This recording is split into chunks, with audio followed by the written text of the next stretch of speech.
tuh? Apaan tuh? Apaan tuh? Apaan tuh? Apaan tuh?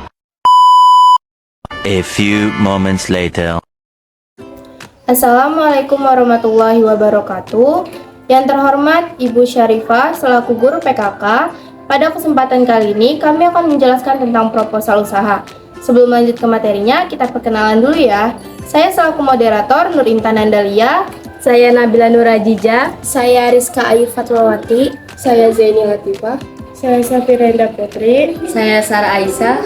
Oke, kita lanjut ke materinya.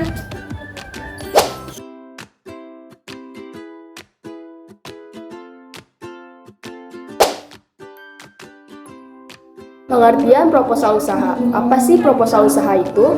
Proposal usaha merupakan sebuah dokumen-dokumen atau data tertulis yang berisi tentang gambaran lengkap mengenai seluruh aspek terkait pengembangan sebuah bisnis.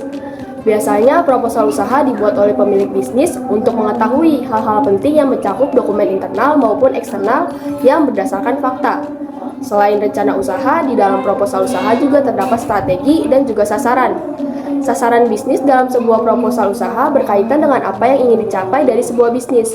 Sedangkan strategi adalah sesuatu yang berkaitan dengan kiat-kiat yang akan dilakukan suatu bisnis untuk mencapai sasaran.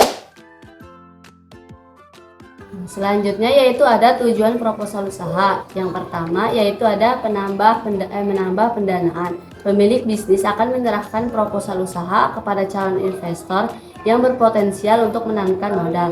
Semakin banyak investor yang tertarik, tentu akan semakin baik. Yang kedua yaitu ada mempermudah proses kerjasama.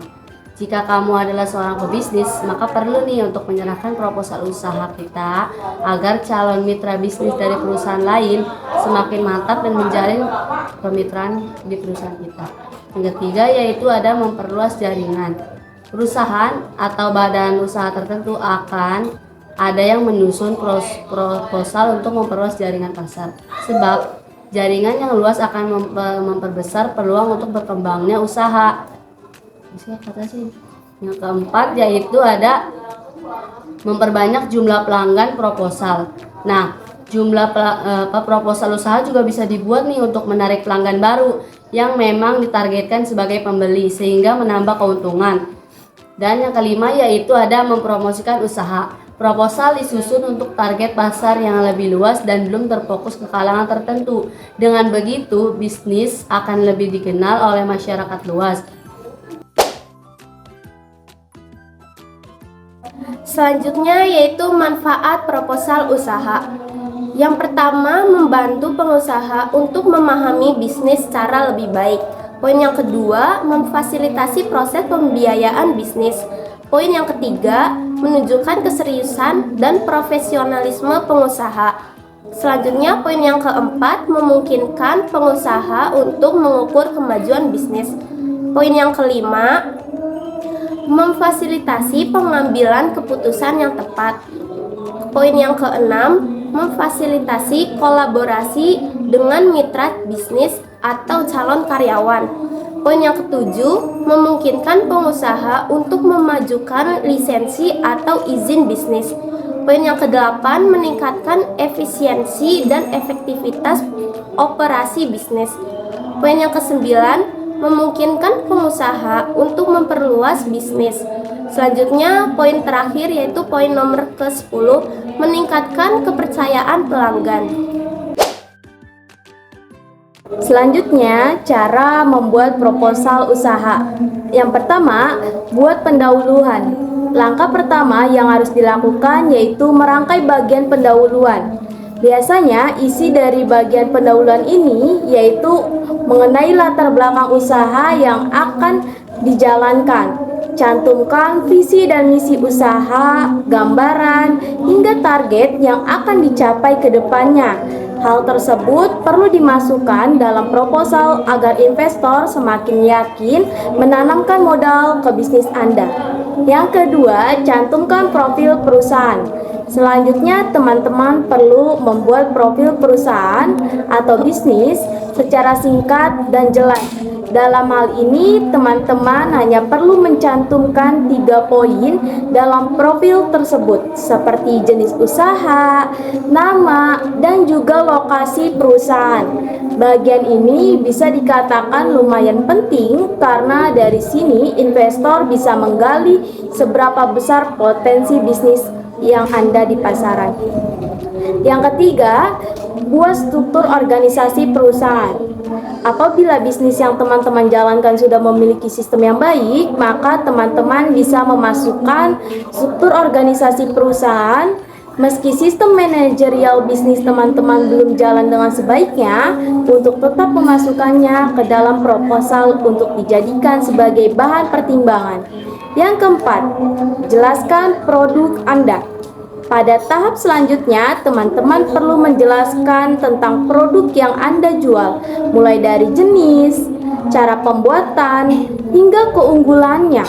Buat penjelasannya sedetail mungkin terkait poin ini agar bisa semakin meyakinkan investor untuk menanamkan model di bisnis teman-teman.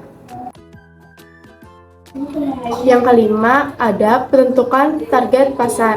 Perlu diketahui, dalam sebuah proposal usaha yang baik, pemilik usaha harus mencantumkan target pasar yang akan dibuat, mulai dari daerah, umur, hingga kelas yang ingin dijadikan sebagai sasaran produk yang teman-teman produksi. Yang keenam, ada susunan promosi dan pemasaran. Perlu diketahui bahwa dalam setiap proposal usaha harus menjelaskan terkait strategi promosi dan juga pemasaran yang akan dilakukan.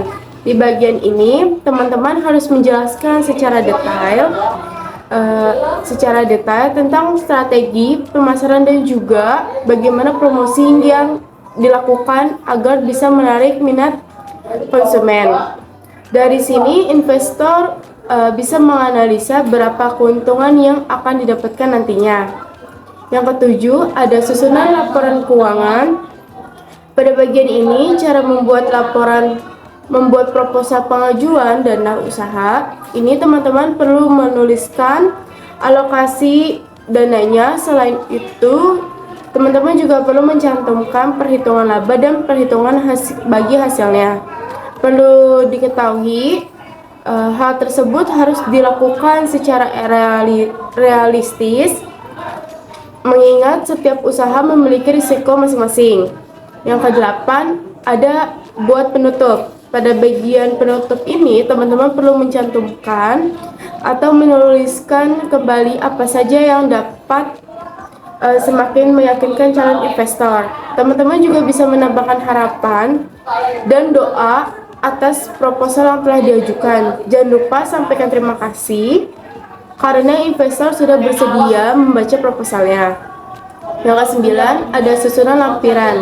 Langkah terakhir cara membuat proposal usaha jasa yaitu menyusun laporan yang diperlukan. Lampiran di sini juga berupa data-data pendukung seperti biodata pemilik usaha, surat izin, surat perjanjian usaha, sertifikat, dan lain sebagainya. Saya akan menjelaskan jenis-jenis proposal usaha. Yang pertama yaitu proposal bisnis formal. Jenis proposal yang satu ini biasanya digunakan untuk membalas permintaan proposal dari pihak lain yang ingin bekerja sama dengan perusahaan Anda. Pada dasarnya, isi proposal formal ini tak jauh berbeda dengan jenis proposal bisnis lainnya. Yang membedakannya adalah penyesuaian dengan permintaan dari klien. Dan yang kedua yaitu ada proposal bisnis informal. Jenis proposal informal biasanya dibuat ketika tidak ada permintaan khusus secara formal. Biasanya jenis proposal ini dibuat oleh calon konsumen yang tertarik pada produk atau jasa Anda, dan kemudian calon konsumen tersebut meminta proposal informal yang mudah dimengerti, sehingga ia bisa mempertimbangkan produknya. Selanjutnya itu ada unsolicited proposal.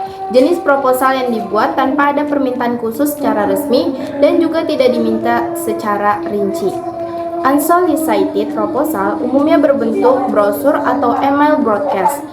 Jenis proposal ini biasanya berisi tentang data-data yang umum, sehingga isinya jauh lebih singkat, padat, dan jelas.